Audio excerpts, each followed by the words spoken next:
The only reason I don't drink Sprite constantly is because I don't want to weigh 300,000 pounds. Dude, but Sprite Zero tastes better than Sprite. I'm going to switch to Sprite Zero.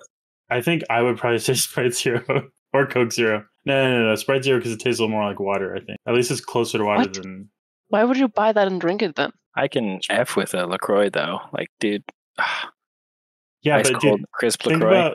Think about how many people... Because it's less a question of, like, what's your favorite drink? It's if you think about it, it's actually more of a question of totalitarianism. Because it's like you're becoming this dictator of drinks. And everybody has to drink what you choose. The drink-tator. Yeah, exactly. Hello and welcome to the Backlog Bunch, the show where we talk games and video game backlogs, of which we have so many games inside of them. I'm Crimbo, and today I'm joined by Whatsara, Andrew, and Nikki, and we will be discussing the controversy of adding to cart. In other words, what happens that causes you to go out there and buy a new video game, even when you already have so many left that you have not played currently in your backlog. Two quick notes of housekeeping. This episode is dropping on Friday, October 11th. The next episode will be dropping 2 weeks from today. And in tune with the spooky season of Halloween, which I love and adore, because I just do, we will be releasing a very scary episode. You'll have to tune in to see what that's going to be all about. Finally, if you've been a part of the community for a while, you might remember us streaming the Haunted PS1 demo disc from a few years ago. Rumor has it there is a 2024 edition dropping this year before Halloween. The Haunted PS1 demo disc is a collection of short and sweet demos. Some will ultimately be complete games. Some of them are built to be demos specifically. But they're all usually in the style of that retro PS1, really blocky Final Fantasy VII style art. So if that comes out before October, if you're in the Discord, you will get pinged when we decide a date and time that I will be streaming that and playing through some of the content in that game. Check the show notes if you'd like a link to our Discord, if you want to be a part of that. It's always a very fun stream. We'll be streaming on YouTube. And if you're subscribed, notification bell, all that kind of stuff, you'll probably get a link to that as well when it goes live. So without further ado, let's get to the episode. What happens that makes you buy a game? So that's what we'll be talking about in a little bit. But first, we're going to talk about what everyone is playing. So right before we started recording, I put my baby down to sleep. And then I went to my office and I booted up Dragon Ball Sparking Zero, which is a modern continuation of the classic Dragon Ball Z Budokai Tenkaichi series, or I guess just Budokai. I think Tenkaichi was the third one. Man, that's so many words I don't know. And it is awesome, and I only got to play 30 seconds of it. Before we got on? Well, my wife got home, and I wanted to help her with some stuff.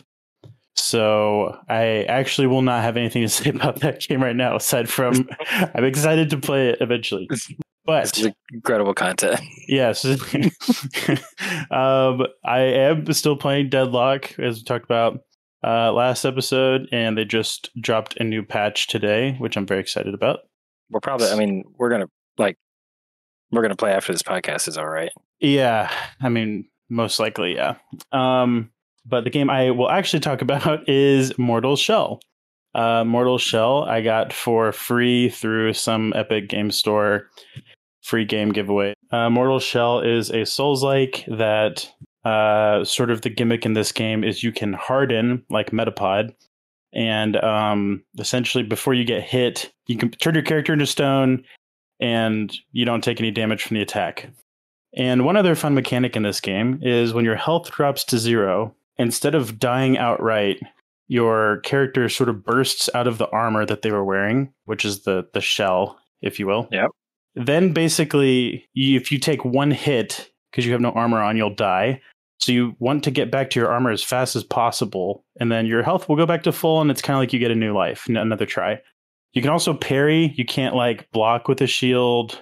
You can do some dodge rolling, stuff like that. But that's kind of the idea of the cool gimmick that this game has. It has all the trappings of a Souls-like where, the characters all speak in vague poetry and it's creepy and dark. And I just beat it late last night. I stayed up because I was like, I know this game's almost over. I wanted to finish it. Man, it is really just excessively mediocre. Every time you start to explore one of the gameplay systems, you realize, oh, that's it? Okay. And oh my goodness, in the final boss fight, so spoilers for anyone who is thinking about trying to play this, you fight this character, the only like large boss fight in the game. All the boss fights are just like normal people size. So the camera, you realize, does not function well in a boss fight when the boss is huge, which is really bad. Yeah. And then that's a problem in good games. Yes. And then even if you have your weapon upgraded to the max, you're doing such little damage that the boss is this big damage sponge. And then the boss also makes waves that appear from the ground like water waves. And you've never seen that in the game before either. So you might try to dodge through them, but if you don't dodge at the right time, which is not clear, you will get swept into the wave and you will take damage. If you dodge into the wave at low health and you happen to not have dodged correctly, you will not only get knocked out of your armor, but you will then get caught in the wave and you will immediately die. Oh, fun. So it just undermines the whole mechanic that it's trained you on the whole game? Yeah, it's one of those things where it's like, I think good games prepare you for things and they follow through to the end. And then you're like, oh, I practiced for this. Yep. Not the case in this boss fight at all. Not to mention the giant black hole that the boss creates out of nowhere it actually just looks, I thought my game was broken. It looked like a big black, like graphical glitch. And Are you positive it wasn't a graphical glitch, judging by the quality of this game? Well, it's weird because if you walk into it, you get swept up into it, and eventually you like kind of die. What is happening in this game, my dude? Really, the rest of the game is like normal, exploration, fighting some baddies, opening chests, all that kind of stuff. And then it just takes a really weird turn at the end. And overall, it is very middle of the road, but it did itself in, and I only finished it because I wanted to say that my time spent was not wasted. So that is Mortal Shell. It's worth a few dollars, and a few dollars. Yeah. I love that recommendation so much. It's worth a few dollars. Yeah. If I could recommend it to anyone, I would say, who's it for? Who's this game for? This game is for someone who has played every other Souls-like that exists. Even the Surge? I feel like they share a lot of the same mediocrity. Oof, that's rough. But I think the gameplay in this is actually better than the Surge. But the Surge has more interesting like leveling and character progression. So you know what? The person who plays Mortal Shell is probably the person who can get this very cheap and is just like looking to explore more games in the genre. So that is Mortal Shell. Chris, I have to tell you, nothing inspires me to play a game like saying it's worth a few dollars. Except if it's free. That's yes. Free. I mean, if a free game is worth a few dollars, then it's good. It's net positive. I hear. Yeah. Whatsara, what have you been playing? I have been doing the 30 games in 30 days challenge that we had set out for ourselves. And so I've just been playing a little bit of everything. But the main ones that I've liked so far have been Beasts of Maravilla Island, Subsurface Circular, and Geometric Sniper 2, which are a complete grab bag of genres. Geometric Sniper is you are, in the one that I played, you are a little square with a beret on, and you are a sniper who has to take out targets to save Paris. And it's basically a kind of weird high stress hidden object game because you're given a target, but everybody is made up of a shape wearing some assortment of accessories. So you have to find the specific little square that's wearing a bow tie and has angry eyebrows and a monocle and shoot him in a crowd of about 200 or 300 shapes. Geometry sniper? Geometric sniper. There's three of them. There's geometric sniper, Blood in Paris, and geometric sniper Z, which I'm playing now, where they're all zombie shapes. This was like a flash game, like back in the addictinggames.com days. Oh, I have them on Switch. Is this one of those like you bought like some, I don't know, you bought this for like 60 cents or something on sale? No, these guys I bought because I was interested in them. I like hidden object games a lot, and it seemed like a twist on the genre that I hadn't seen before. Played the first one, absolutely loved it, and then bought the other two when they came out. I mean, they're like $2 each. Yeah, they are cheap games, but I quite like them. They all have about 3 to 4 game modes as well, so there's some pretty good replayability. It's like a hidden picture game. Yeah.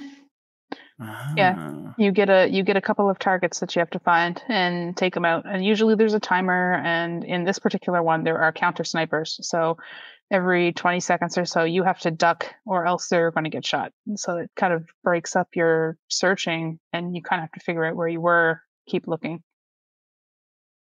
Subsurface Circular was just a visual novel by the people who made Thomas Was Alone. I really liked it. I have the sequel Quarantine Circular that I might end up just playing as part of this 30-day challenge because I quite liked it. But if not, it'll be played shortly after the 30-day challenge. And then Beasts of Maravilla Island is like, if you ask your parents to buy Pokemon Snap and they say, no, we have Pokemon Snap at home, that's Beasts of Maravilla Island. They're all these weird, fantastical creatures that you're taking pictures of. I've had it a long time. I've picked it up to try to play it at least 3 times and put it back down. And finally sat through it and played through all of it. And then got very mad at myself because it's not that long. And I could have beaten it the first few times I picked it up. Those are the 3 highlights so far. Other than I just finished The Adventures of Captain Spirit tonight as the prologue to Life is Strange 2. And I quite like that as well. Does that follow the characters that are in Life is Strange 2? Or is it like standalone? From what I understand, the character that you play as in Captain Spirit is like an NPC in Life is Strange 2, and you see the main characters at some point during it. Okay. So you're around the same area, same time. It's kind of like a somewhat connected prologue. That's pretty cool. It's very good. It was very cute. I liked it. Yeah, Geometric Sniper is reminding me of oh my gosh, what's this game called? It actually is also in Paris. Cats Hidden in Paris. Did you say Cats? Yes, Oh, Cats. there's a million of those on there. Cats Hidden in Paris. Yeah, there's a whole bunch of them. The Cats Hidden series is massive. That's a Chris game if I ever heard one. Yeah, it was free, and I found it one time, and I was like, I want more of these little. I like hidden object games. So Do you like cats?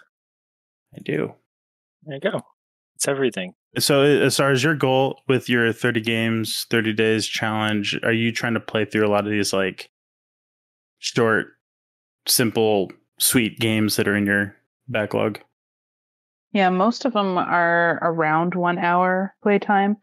I've put a couple of longer ones for the weekend, and it's more of I want to get these games off my backlog, give myself the little motivation boost of, knowing that I've cleared through 30 games and then use that to move on to bigger and better.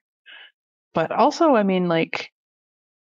I've played 10 now and really liked 4 of the 10 and thought 2 more were pretty good. So nice. It's not a net loss so far for me anyway.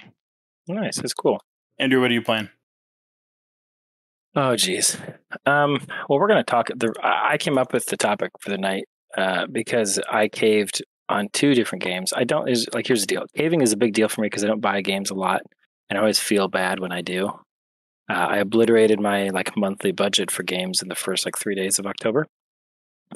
So I've been playing 2.5 things. I've been playing Frostpunk 2, Deadlock, and Space Marine 2. So Frostpunk 2 is very, very good. It got B plus reviews, 80, 85s. Because it does, Frostpunk 1 made you feel so involved in the city because the city was so small and so tight knit and so in danger all the time. Having 100 citizens felt like a big deal. And so having to choose between those really micro level decisions was really interesting. And Frostpunk 2 trades that in for a way bigger scale. At the beginning of the game, your city is, I think, 8,000 or 9,000 people, which is way bigger than you'll end the game in Frostpunk 1. But it has this really cool system of factions. And so you have to do all of these, every choice you make makes part of the city happy, and usually 2 or 3 other groups of people mad at you, which all of those things have consequences, both good and bad. There are ways you can use certain parts of the population being mad at you to your advantage. There are ways that the people, certain factions loving you, can be really beneficial. But it's doing everything that Frostpunk 1 did really well, which is it's making me make really hard choices and deal with the consequences of those choices. It's a great buy. Are either of you city builder people? I don't think Chris is I'm on the fence. I'm occasional. I am not. I'm kind of too. And Frostpunk 2 is on Game Pass right now, and I will be playing on Game Pass? Yep. If it's on Game Pass, you should try it out. And let me know when you do, because I think you really like it. Oh, I will. I love the first one. I've also been playing Deadlock. I can't stop. Deadlock has a problem. I would be done with Frostpunk 2 if I had not played Deadlock. For sure. What's there to say about Deadlock that I haven't said? What's keeping you there? Everything. Oh. I know that's an annoying answer. Deadlock just has all of the things I want in a competitive game, and it does all of them better than most competitive games. The third-person shooter aspect I was worried about, but it feels really good, which also tones down how sweaty the shooting is on some level. I'm 32. I'm not going to be a CSGO professional at this point in my life, but I can be good at Deadlock. The abilities all feel good. The characters feel balanced. The item, it's very good. I will not rant about Deadlock longer. Space Marine 2. This is a funny story. This is the justice. This is the natural consequences of me buying games that I don't have in my budget. So I bought Space Marine 2 because I love Warhammer 40k. I was a huge 40k player for a long time. And I was so excited, and my performance is terrible, and I couldn't figure out why. It's the game looks really good, but the audio stutters. They're really bad. They're in and out. Animations freeze halfway, and characters glide around the scene. It's the immersion is just shattered, and it's performing terribly. And I've done 2 hours of troubleshooting. I can't figure it out. Does this have anything to do with your recent talk about buying a new computer? Yeah. Yeah, it does. So here's the deal. I did not check the system requirements for this game because I just assumed that my computer's fine. But I don't know if you knew this, but if you don't buy a new CPU since 2017, eventually it's not going to work very well. And I checked the system requirements on a last ditch, I wonder. And yep, my CPU is the generation before the minimum requirement generation. Oh no. I know. So I have this freaking game sitting in my library that I want to play more than anything, and I can't because my computer doesn't run it. And I've played past the 2-hour mark, so I can't return it. So I guess I just have to buy a new computer. Yikes. That's going to be an expensive game. It is going to be. Look, it's time. All right. I need to do it anyway. How did I feel? I felt pretty stupid. I was like I spent, seriously, I have 4 hours of playtime in this game, and nearly none of it is playtime. It's troubleshooting. Like, I have spent so much time trying to make this game work, and to just realize, oh, Andrew, your computer is old, was depressing. Yeah. But it did, before that happened, my wife and I had a conversation, budget conversation on me buying a new computer, and like that's in our budget for Black Friday this year. So that was going to happen anyway. So I will play it in November or December, hopefully. Well, Rip, thanks for sharing about how sad that is. It's rough, dude. Yes, we wish you the best. Thoughts and prayers. Nikki, what about you? Yes, I have also dug into the 30 games in 30 days challenge, except 31 games because there's 31 days in October. Anyway, I've been playing also shorter games that I can beat because I don't want to leave stuff half finished. So primarily I've been planning some old retro games that's just like, I'm not going to play these without a reason. So I better do it now. And then I've been playing some games from Humble Vault. Do they call it Vault now? Or Trove? Ooh, yeah, the Trove. Oh yeah. We know some of those games, don't we, Chris? Mm-hmm. Yeah, I've actually gone through and played a couple of those, so I'll be interested what you've played from it. Yeah, like Woden and Before I Forget. Oh my gosh, yes! Woden. Wait. Before I forget, which one is that? Did you forget about this conversation we had on the server? Wait, yeah, that's the her memory is fading through the course of the game, right? You a long time ago, you shared in the season of golf that you had played these games, and then I shared shortly after that I played those games, and you were like, "What? I literally just played these games." Yes. Okay, I remember that so clearly now. Oh my gosh. You thought I was trolling you. Yes. It's like, what's going on here? Incredible. But yes, I've not been playing those again. I mean, they're okay, but not good enough to play again. I've been playing Crescent Bay, which is like this little detective game where you have to use your notebook to kind of cobble together different words so that it corresponds to something that happened that night. Which was, I mean, I liked it. It was kind of cool. It was very short too, so definitely worth a play if you ask me, and if you like detective stuff. Then I played this other game called Copoka. Copoka? I don't know how to pronounce that. But it was a game about this little bird in this totalitarian city-state. And you're kind of just... Yeah. I love where computer games are at, where you can say that sentence and I'm like, yeah, that sounds like a game someone would make. Yep. You're a bird in a totalitarian city-state, of course. Yeah. Oh, and you incredible. are just you're just flying around, building your nest, listening to all these people and their struggles and their rebellion and whatever else, sickness and all that stuff. So that was not a very good game, but it was okay. And then today I played this game called Roomba First Blood, which was like, oh, you played this? Yes, I have. You control this little robot vacuum cleaner, and you kind of try to, let's be real, murder some intruders coming in from all the windows before they steal all your valuable items. And it's very, very brutal, to be honest. There's a lot of blood. And then when you kill all of them, you have to clean it all up, or however much you can clean up in the 30 seconds you get.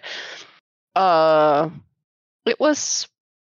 In the beginning, it was kind of good, but then it kind of just became really weird and not very good anymore.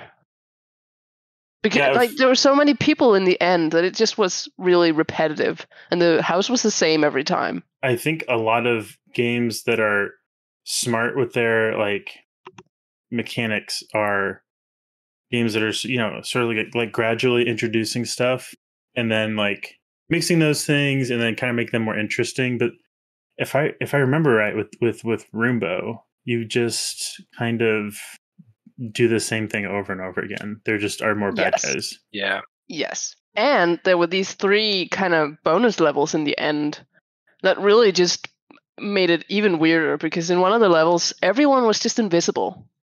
Oh. And you could only see their footsteps. And then in one of them, they were all just tiny guys. And then in the last one, there were just knives all over the floor. I don't even know what's going on. They were weird, but the first couple of levels are pretty good, I'd say. Kind of satisfying cleaning up all the blood. Well, that's, I mean, yeah, you're making me think of, I tried Ghost Runners 2. I don't know, a month ago. And I had that same experience where like the gameplay is cool, but like you play it for, I played it for an hour and I was like, oh, this is it. Like, this is like, I'm not getting any more abilities or mechanics, or I'm going to fly between combat arenas for 12 hours and do the same 3 moves. And that's the game. Like, those 3 moves better be really, really good. You know, Breath of the Wild it's a crazy different example, but if your mechanics are interesting enough to carry a whole game, that's like great, which I'm sure is the goal of every game developer. But then you get something like Roomba, or that was what I also thought about the first Ghost Runner game. Just not, I don't know. It seems like they play all their cards in the first, you know, half hour. Yep. And you're like, okay, I'm just going to keep, you know, rinse, repeat until this game's over kind of thing. No. Yeah. It's boring. Yeah. And I was going to mention in Humble Trove, I don't know if it's still there. Are you going to talk about Wilmot's Warehouse?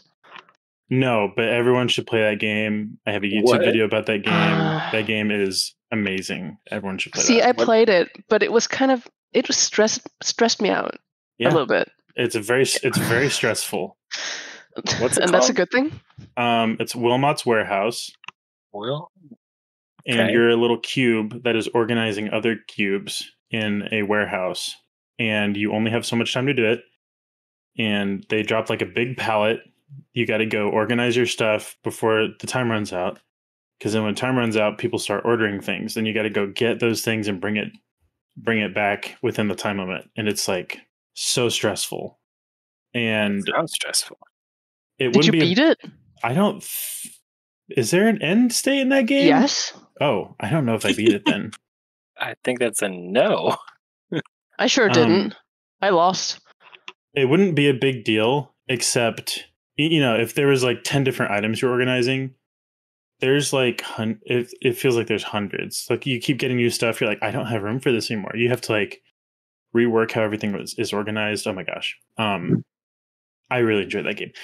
But I was going to say, for a city builder, there's a game in the Trove called 20 Minute Metropolis that is it's maybe like a Sim City light, and it's very, very simple, very, very you're just like building roads and generating resources, and it's just very quick, very uncomplicated. But you know what? That is a great game to play for 20 minutes. Much more so than Mortal Shell. So that's a fun one. That's a fun one. So play City Builder Light instead of Mortal Shell. Yes, exactly. Okay, noted. I might add it to my list then. So we'll get into the topic now. The topic again is what makes us add to cart. And it's as simple as it sounds. Retail therapy might be another way to put it. sometimes maybe you feel like, maybe it's kind of been a sad day. Maybe you're having a hard week or something. And you say, I'm going to go buy that game or buy that, maybe there's that Lego set that's on sale or whatever your hobby is, whatever thing it is. What is it that causes you to add something to the cart and to purchase it?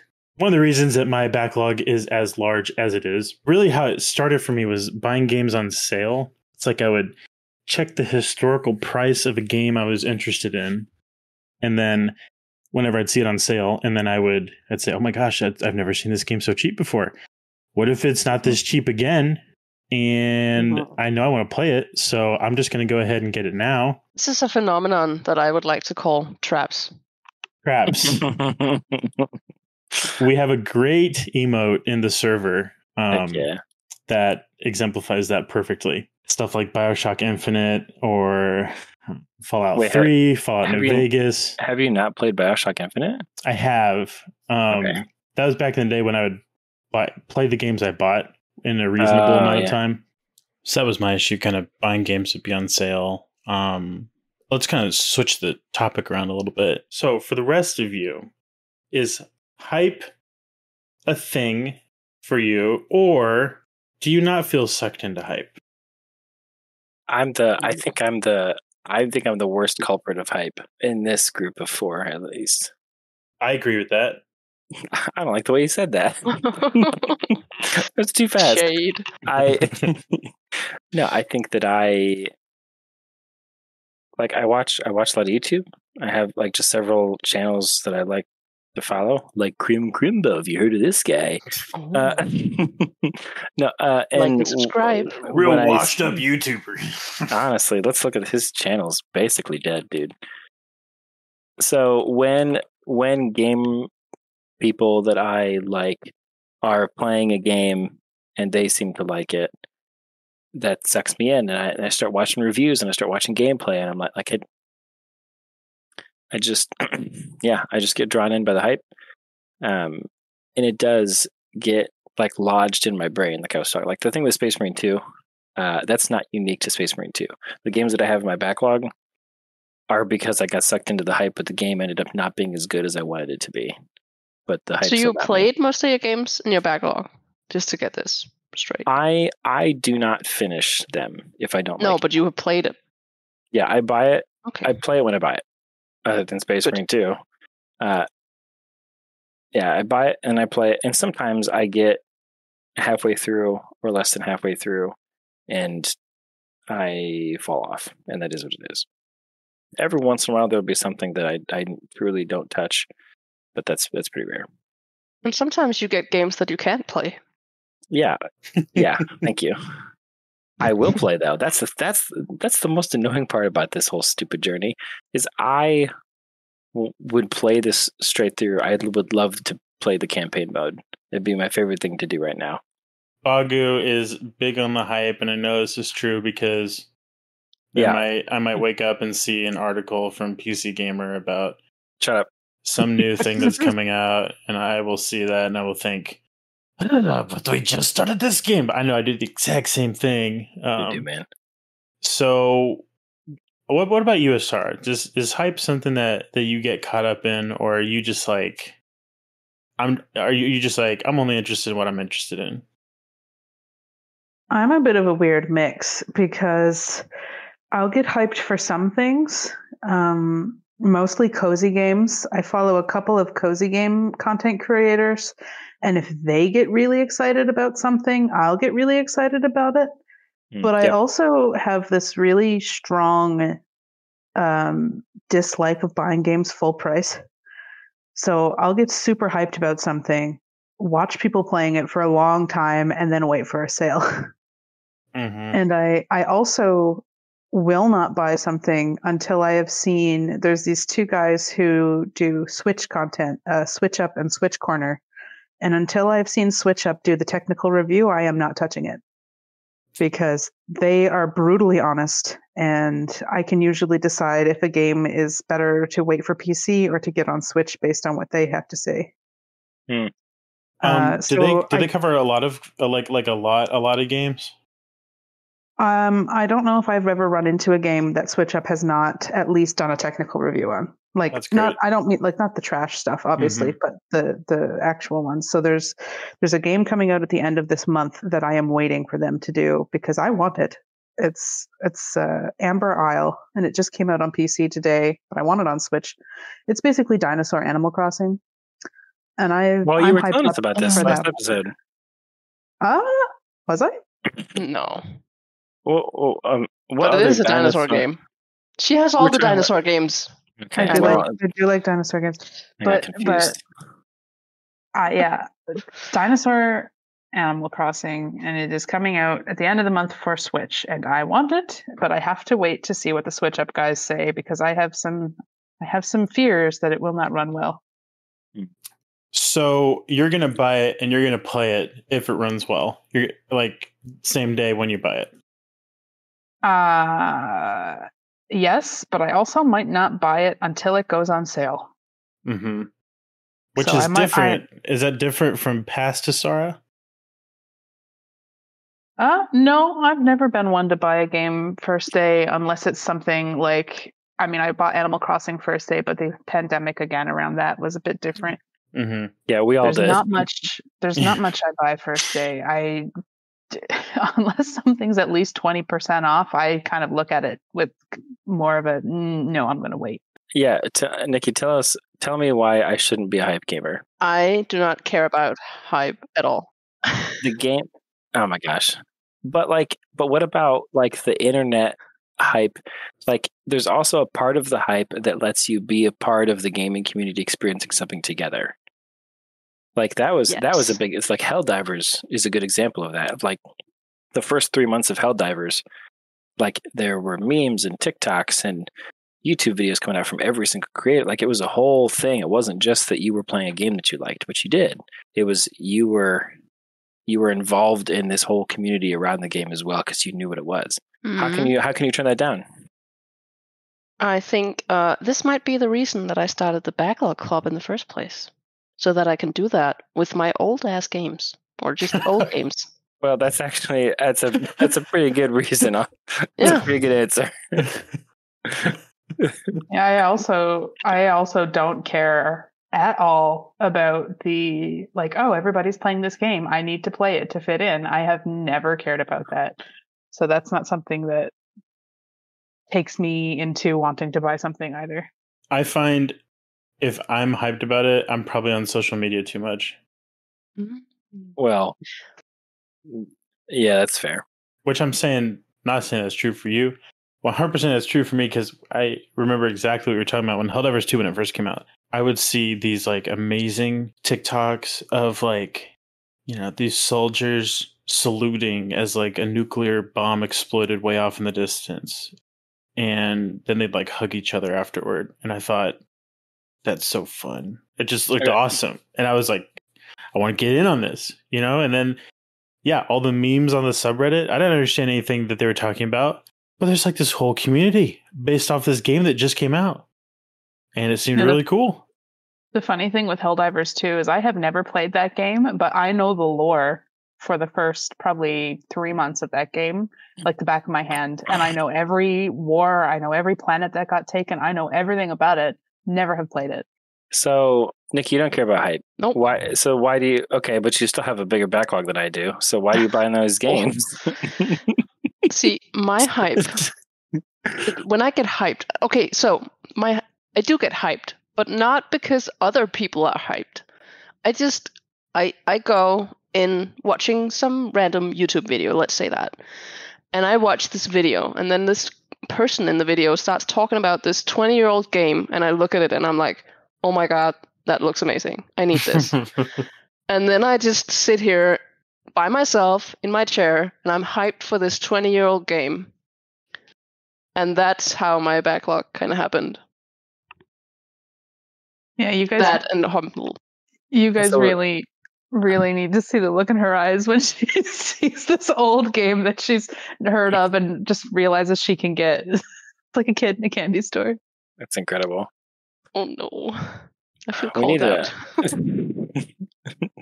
I'm trying to imagine like you're watching like a video for Cities Skylines 2. You're like, whatever. But then the creator's like, but have you played SimCity 2000? Oh my god, yes. Have you played SimCity on the Super Nintendo? Yes.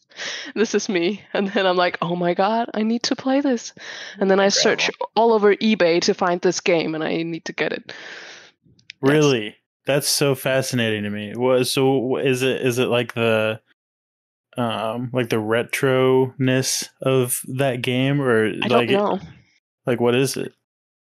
I don't know. It's not always retro games. It can be a game on Steam from 2017. Like, it can be anything. It just doesn't. The age doesn't matter. I think what matters is that I'm watching whatever I'm watching or reading whatever I'm reading, and then suddenly this game just opens my eyes, and I'm like, I need this in my life. Interesting. You see the light of SimCity 2000. Yeah, exactly. Do you ever watch any videos from Jacob Geller? No. Okay, he does these great video essays. They're not on video games. Like, sometimes he does stuff on like history or literature. I remember he'd make these games about these like super obscure. Oh, they're in the trove. Super obscure games, and I played one of them because the way he talked about it, I was like, "What is this?" And then like I went and played it, and yeah, it's like really weird and different. I should do that. Yeah, I love weird games. Like anything that's different from other games, that's my jam. Yeah. I know that I get really excited about games in certain genres. Specifically for me, I'm a sucker for puzzle games, and I'm a sucker for Souls-like games. Yep. Even bad Souls. Like, sorry, I know you have more to say, but like I remember talking about The Surge, and I was like, dude, that's not going to be good. And you were like, but it's a Souls-like. Yeah, I had to know. Oh man. I beat it though. You did? That's 3 Souls-likes that I beat this year. Yeah.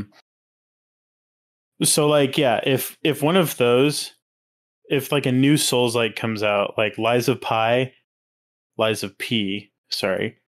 Is it Pi? I think it's just Lies of P. I think it's P. But it's a Souls-like set in like a gothic horror setting, a la Bloodborne. I cannot wait to play that. I'm going to get that at some point soon. But in terms of like a franchise, I will instant buy. I will instant buy anything From Software makes, and then I will instant buy anything that id Software makes, especially with how good Doom 2016 was, Doom Eternal. Doom the Dark Ages, I'm so freaking hyped for. I will add that thing to cart the second it comes out. Oh my gosh, I'm so excited. You put skulls in like a gun that has a grinder on it, and it grinds up the skull and then shoots out the shrapnel. That's incredible. Like what more Doom can you ask for? Oh my gosh. It's so good. So is your question, what are our genres, or do we have the same? Yeah, I mean, this is for you or for anyone. Is there like, a genre that you're just kind of glued to and you like buy up those games? Is there like a franchise that's the case with you all? Like, how does that work? I can start. I'm a huge genre person. Like I love turn-based almost anything. It may take the most boring game in the world, make it be in turns instead of real time, and it's probably going to be my thing. Like turn-based and strategy games, I just devour. And I'm like scrolling through my Steam library. Like there's so many. There's so many fun turn-based and strategy games just littered through here. Wait, did you play Beyond Earth Civilization? Beyond Earth. Civilization. Beyond Earth? Yeah. I did. Really? Did you like it? I wanted it to be good. Like I will maintain that there are the bones of a good game in there. Mm-hmm. Like there's so many cool ideas. There's so many interesting things. It did not land. It's just not a good game. It's not. Okay. I was just worried for a second that you would be like, "Oh, this is my favorite game," and I was like, No. But like my most played, all of my most playeds in my library are either shooters that I've been playing with friends, or strategy games. So like all the Total War games, like I have 600 hours in Civ 5. Between the 3 Total War Warhammers, I have about 1,000 hours, it looks like. Age of Wonders, Divinity Original Sin 2, lots of total, yeah. Like any Total War, any strategy thing, I'm going to just devour the second it comes out. And I'm helpless. I can look at it and do the same thing I did to Chris, where it's like, look, this is the surge of strategy games. It's a good idea that's going to suck, but I'm still going to buy it. I'm still going to play it for like 50 hours. I think for me, it's first and foremost something with dinosaurs in it. That is genre spanning. It could be something I normally hate, and if there are dinosaurs, it's going to get bought. Wait, did you play the old Jurassic Park real-time strategy game from like 2005? "Oh my god, I just bought this." Did you Oh, is really? that the one that we got at the store the other day? Yeah. Operation I literally Genesis? just bought this. Oh, yeah.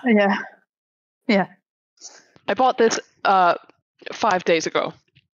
Incredible. Wow. Just incredible. Sorry, To carry play on. with her. What else? First and foremost is dinosaurs. Literally to the point where I will be looking at a game and Nikki will be like, "You don't need another farming sim," and I'll be like, "But it's dinosaurs." I'm farming dinosaurs. But I can have a dinosaur on my farm. But yeah, that, but also deck builders, Vampire Survivor likes, and colony sims. Those 3 are the ones that get me the most. So you like Slay the Spire, obviously. Yes. You like Yes. Monster Train. Yes. You like... Wild Frost? Oh, yes. I haven't played that one. I want to, though. And so you've also played Ring of Pain? Yes. I have bought so many, because when Vampire Survivors came out, so many people jumped on that. And I have bought so many of them. My favorite has to be Bone Razor Minions, though. So something that I did want to say on buying games that I think is a real, like look, everyone buy what you want to buy, live your life, budget wisely, don't spend your life savings, but yeah, do what you will do. However, the one thing that I have noticed, so like my wife and I we got some bad news last week, and so last week was really rough. And so the reason that I spent $100 on games that I didn't plan on buying was because I just was like, look, I need a dopamine hit. And this is an easy way to give me a dopamine hit and give me something to do while I have to sit at home for a while. So I'm going to buy all these games. And that's one of those where it's like, maybe that principle you talked about earlier of like Frostpunk 2, I wanted to get it eventually. I was going to get it on sale down the road. But like, I did not sit and think for a week on, do I really want this game? Is it worth the money now? Would it be wiser to wait for it to go on sale? Like that, like I think that pure emotion driven buying of like, I need a dopamine hit, I'm going to spend money on games, was like a little worrying to me last week. I was like, I don't know that that's healthy necessarily, but yeah, I think that's a good point. I think that, one of the nice things about entertainment is it can kind of like help to fill some of those like voids. Like it's not always for like killing an hour before you go to sleep. Sometimes it's about like, you're legitimately having a hard time, and games can speak into that in some instance. I think the problem definitely can be like, I'm going to this thing for my, I don't know, like my comfort or like my resolution of something that's really hard. yeah. Yeah, and I find sometimes I realize some of the things that drive me in life is I get excited for the next big event. Like I used to run this thing called Cabin Con, where I'd have 20 people come to this thing. We'd rent out a cabin, and have like tons and like, I don't know, 200 board games there. And everyone would be like playing board games and like eating food and just hanging out. And every single year I'd look forward to it. So it'd basically be like when it was over, I was already looking forward to the next one. And I think like that's like fine or whatever. But like, I don't know. It's like our motivation shouldn't be necessarily when's the next fun thing. Yep. And I've felt that Yeah, sometimes in the games arena as well, for sure. It's definitely the reason my backlog is so out of control, is that is my stress response, is to go buy some crappy little $2 game on the eShop. No longer. Not anymore. But that has been the reason and is the reason why there's so much trash in my backlog. Oh, you even admitted it. Yeah. Can you name any of those games that have like 17 words on the title? Oh, yeah. Hold on. 2 seconds. I got it. I know that the Shinobi one. I got that one. Yeah. The Tales of Shinobi Fantasy Magic Anime World Fight RPG Simulator. This is what we call traps. Nikki's just sitting back like, I told you. It's traps. That one cost a whole nickel. I don't know if we have enough time in the edit of this podcast for you to read that name again. And I think like what's interesting is then the backlog grows, and then it just instead of like something you're excited about. I mean, I don't know about you guys. If I have just finished a game and I'm looking for the next game to play, sometimes I just sit there and scroll through not YouTube, not Reddit, through my backlog library. Oh, yeah. And I just scroll and nothing sounds good. And then the night ends and I think, wow, that was a waste. What a waste. You guys do that? Maybe Oh, it's yeah. just me. And mine takes a hot minute to scroll through too. Yeah. Starting at Steam and then going on to your Switch to scroll through all of that, and that's slow. And then what? Game Pass? Game Pass.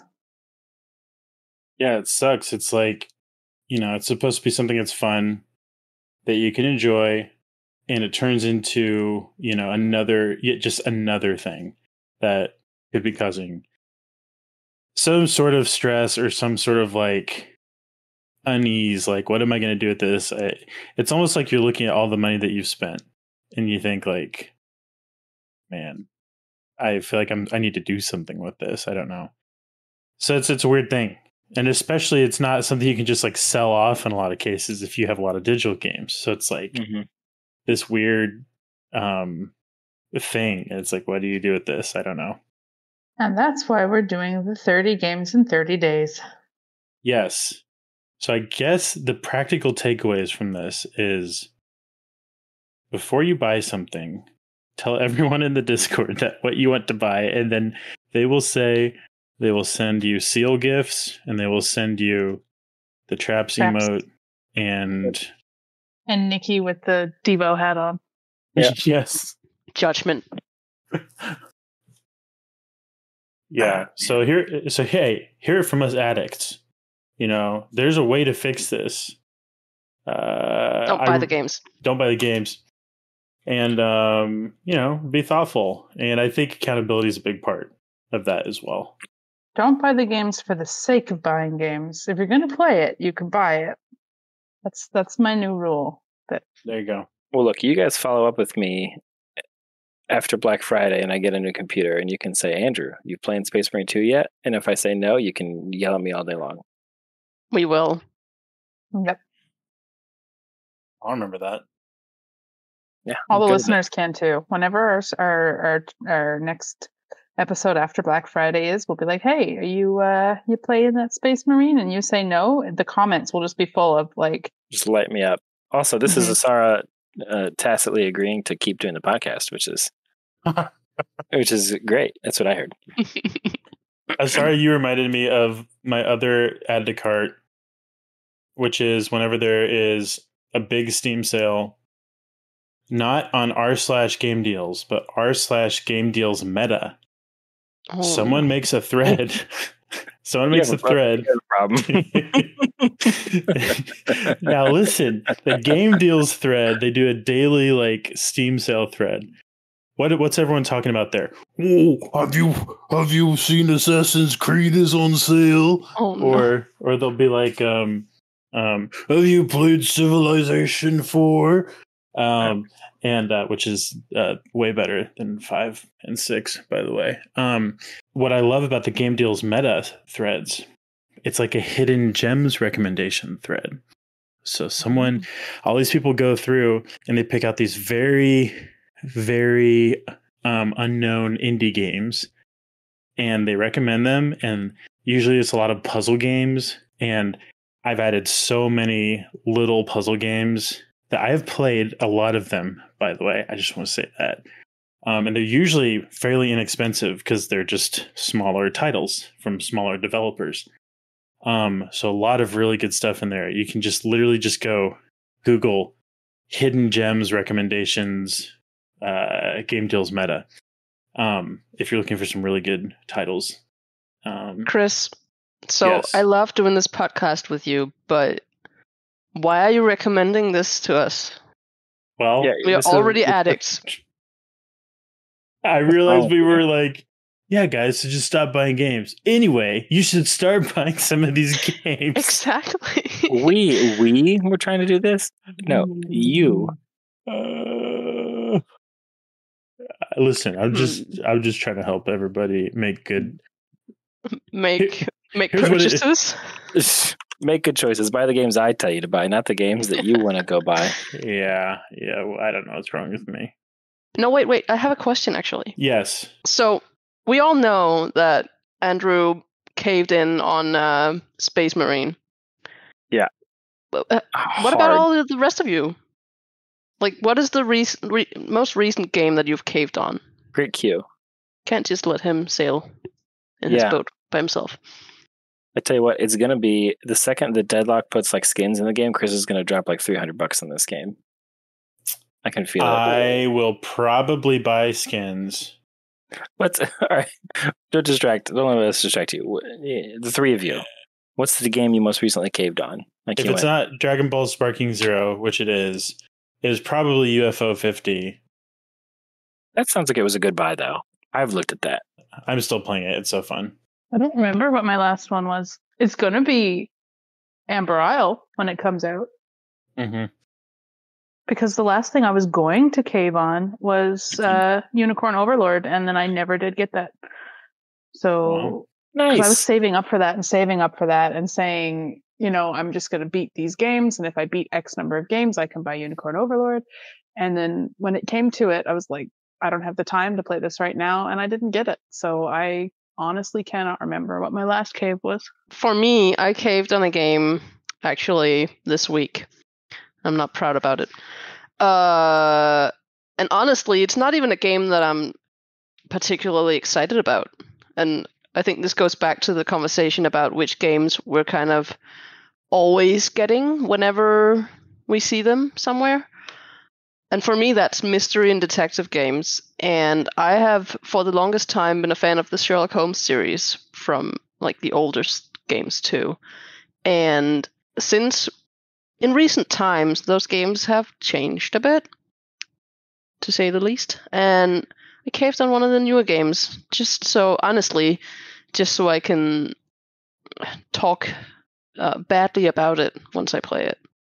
So, things we have going on in the server Backlog Golf Season 4. So, our last session of golf for the year that just started about a week and a half ago. And my goal, by the way, is to break even. And that's where I'm working towards right now. Backlog Golf just started. Did that also start at the very beginning of the month? Yep, kind of. Okay. I was a little bit late, but yeah, pretty much. Backlog Golf Season 2, baby. Yep. And Backlog Club is currently playing Death Stranding. Correct. and we'll be picking a new game on the 18th of October. On the 18th? Or we'll be, like, voting. I'm just glad that I finally had the courage to nerf comics and manga. I'm proud of you, and I do not envy your position at all whatsoever. No, there's a couple of people that I know are not going to be happy because they've said I won't be happy.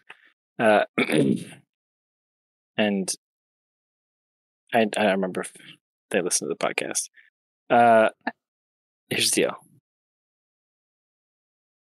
Books should be worth so many more points than comics, and I regret nothing. I have no remorse. I do not feel bad. Hey, sometimes you gotta burn stuff to the ground. Sometimes you gotta do it. Like if you read, so a comic was minus 1 point for every 3 comic books. But then I'd read 1,200 pages of Stormlight Archive, which is like, even if I stop playing games and only read, it's like a couple weeks. Like that's a lot of time reading to finish one book, and I'd score like negative 20 points. And someone could spend an afternoon burning through comics. Yeah. And someone could spend an afternoon burning through comics and score negative 25 points. And it's like, I just can't. I can't do it. There needs to be some equalization there, 100%. And then I'm not going to lie. When we first were talking about not nerfing the comics, I actually deleted my post for the season and put it back after we did nerf it. It was like there was no point for me. Cold, but I respect it. Yeah. Yeah. So anyone new that's listening, we are talking about different events that are going on in our Discord server, which you can join from the link that is in the description. We run a number of talking actually a lot more about books right now, but we run a number of video game backlog events throughout the year, and just give you an opportunity to find some accountability and just have fun playing games, talking about games with people. You're all kind of doing the same thing. Kind of feels like you're sort of like on a mission together, and that's, I don't know, kind of like a uniting sort of thing. So and as a little teaser, Sarah and I have been working on the next big event for December, and it's going to be good. I look forward to this. Bash is always the best.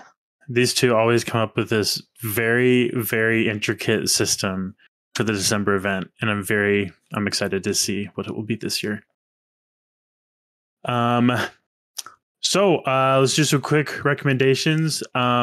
I played disc golf on Sunday for the first time in my life. And Did you play with Brian? No, actually it was a bunch of rated people from my church. They built a course, or they put down what do you call them? Net baskets. Nets. Nets. Call them freaking nets. Freaking guy. And I used to play a bit in college, but like with an actual frisbee. And I actually had a really nice time. And so it was nice because you get to talk to people and walk around, and you're outside. And that is not my favorite thing, to be outside. I love being indoors. So that is my recommendation for this week. Go touch grass. Incredible. Lovely. Nikki, what you got for us? I would like to recommend Play Night today, because during the 30 games, 30 days challenge, I have been finding games, especially also on the Humble Trove, finding games from all my platforms, and I want to play different ones. And I think Play Night, it's a backlogging tool, but it's not cloud-based like Backlogged and Infinite Backlog and all of those. But one thing I think it does really well is being a digital games launcher. And when you set that up, that works incredibly well. Yeah, I back that up. Play Night is awesome. You can sync Steam, Epic Games Store, PSN, Xbox, lots of different platforms into one place. And there's a ton of plugins. There's a lot of tools. It's really cool if you like to mess around with stuff like that. And you can also, I mean, I found out that I had a pretty sizable backlog hidden somewhere in Humble that I just didn't know of because of Play Night. Yes. That, and also, if you are the type of person to play DOS games, like DOSBox image files, you can make that launch natively inside of Play Night so that you don't have to mess with DOSBox every time. Yeah. That's amazing. I had no idea. That's really good. Agu, what do you got? Yeah, I like I said, wife and I had a rough week. Got some bad medical news, and I would just recommend that you have or invest in just a community of humans in your area. Like have a community of people around you that you're involved with and you're plugged into and you live life with, because they're invaluable when life gets hard and you need people to support you. Like I love internet friends. Chris is one of my best internet friends. But Chris can't bring me a meal when life's hard. But yeah, that's true. Get some friends in your area. I could send you a meal, but by the time it gets to you, it would be soggy. It'd be pretty soggy. Yep. Whatsara, do you have a recommendation that is hopefully not soggy? It can't be soggy. I recommend a specific community server for a surprise dinosaur game that I play called Path of Titans. Path of Titans is a kind of like the Isle, I think. You play as a dinosaur living its life.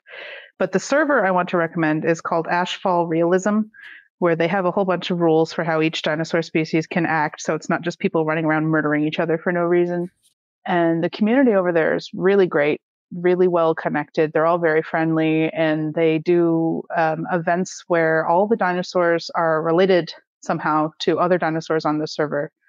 So you build up this story, and when you finally lose one, either through territory challenges or hunting, it's kind of sad. But the community is just very solid. So if you do play Path of Titans or you're interested in a dinosaur survival game, look up the Ashfall Realism. They are a great bunch of folks. And with that, so we are super thankful that you are listening. Check out the links in the description to find the Wilmot's Warehouse video on my YouTube channel. To find a link to our Discord server where you can join in and have fun with the people in our community. And if I can make another recommendation, it would be the people in our community, in our server. They are great. They are funny. They are just gamers, and they love talking about games. And I do not believe they are sucked in by the hype, and they're just a bunch of awesome people. Really supportive as well. Yeah, super supportive. So it's a great place to be, and would love to have you join. We look forward to talking again during our spooky episode that will be coming out next time. Why, Chris? Why? That was so creepy. It will be the scariest episode you've ever heard. Are you gonna do a recap of that demo disc of really bad scary games? Oh my gosh, I have actually thought about if they release another demo disc, doing a live stream of that or something. That'd be so fun. Please do. That was hilarious. That was so good. Please do. Oh man, I still have I sometimes think about that. I'm like, oh, this is so weird. So many weird. Ian watched you play those.